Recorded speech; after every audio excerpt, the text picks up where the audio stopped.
Just a few days ago, it was announced that nurses can actually lose their jobs if they don't report poor care and neglect. The Nursing and Midwifery Council has updated its rules for the first time since the mid-staff scandal. But what does it all actually mean for whistleblowers?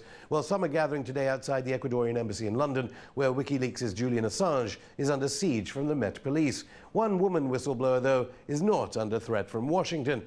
She's been under threat from private health insurer Bupa after she blew the whistle on abuse at a care home. Eileen Chubb joins me now. Eileen, welcome again to Going Underground. So tell us about today's event.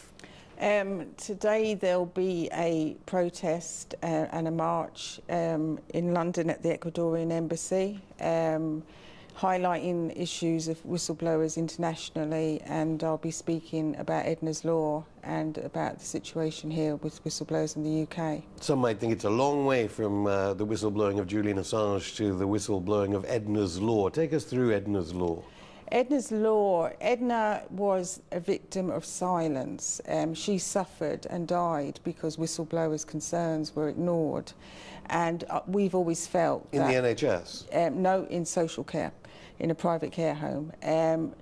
Edna could have been spared, and many others, and we feel that if we put Edna and people like Edna at the heart of the law, then, you know, it's the victims of silence that will be protected and remembered.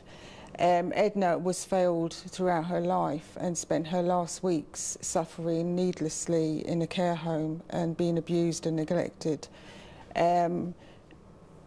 She was the most vulnerable person because she couldn't speak out for herself, and I feel that those people like Edna, if we give those people a voice, then we protect every member of the public, because she was the most vulnerable person. So what exactly could have saved this just one statistic, I suppose, in a private care home? And one should add the NHS, of course, are using private healthcare all the time. Yeah, private healthcare, well, they call it private healthcare, social care.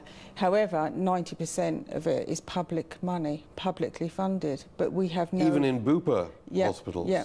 Even, and Bupa care homes, like where you used to work? Exactly. Most is public money, and that public money has been poured into these private companies, but we have no accountability when things go wrong. Whistleblowers are frightened to speak out, and rightly so, because it's become common knowledge that the law that we have, PIDA, is failing to protect people again and again. Just remind us actually about the Bupa case, the Bupa 7. The Bupa 7 were the first case to use PIDA, which is the Public Interest Disclosure Act, allegedly the act to protect whistleblowers. However, that act was drafted by Public Concern at Work, and it relies on policies and procedures protecting people. Well, policies and procedures are pieces of paper.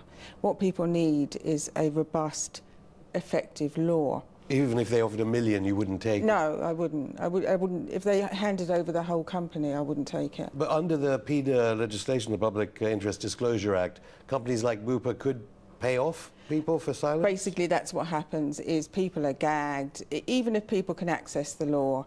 To be most people that have lost their job or been forced out of their job after whistleblowing are not in a position to access the protection of a law that offers no legal aid, firstly. Secondly, it's made even harder by the fact that you have to now have a £2,000 deposit to even get a case into a tribunal.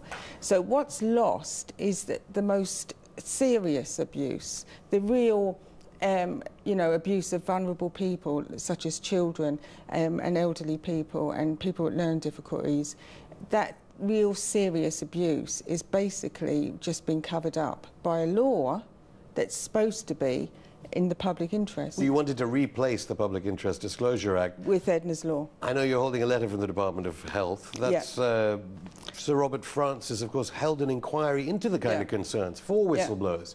What did you think of the results of the inquiry? I thought it was a sorry excuse and a lost opportunity to do something positive. It acknowledges that PIDA does not work, but we, the Bupa 7 were the first PIDA case. We have written hundreds of letters. We've appealed to Parliament 3 times directly and told them that other whistleblowers will be, left in the position that we were because, you know, PEDA does not protect whistleblowers, and they decline to act. I had a quick look through it. Yeah. That letter. Yeah. And they seem to respond to your concerns a little, and Yeah. then say there'll be some support scheme in addition to PEDA run by NHS England, which of course is run by Simon Stevens, who work for private healthcare providers. What did you think of the response? I think the response isn't really addressing the issues. Now, we need to protect all whistleblowers. We can't just say, oh, well, whistleblowers in the NHS, or maybe some whistleblowers here because that's convenient. We need to protect all whistleblowers by law. We need a robust law that sends out the message that, you know, it will not be tolerated, that people cannot speak out with genuine concerns,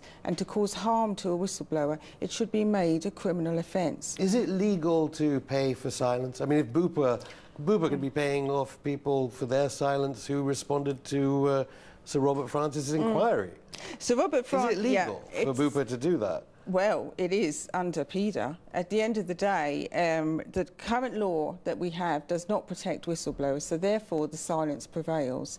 I'd say the biggest failure of PEDA is the fact that most people are forced into a position where they have to settle out of court. Now, the whistleblowers that come to me in their hundreds are an inspiration, because what they want is the wrongdoing addressed. They don't, it's not just about, you know, compensating the whistleblower. It should be about addressing the wrongdoing. I would say to whatever government, you know, is going to run this country, if you can't listen to Edna and give her a voice and give the people that are trying to protect the Ednas of this world legal protection, then all I can say is you should be ashamed of yourself.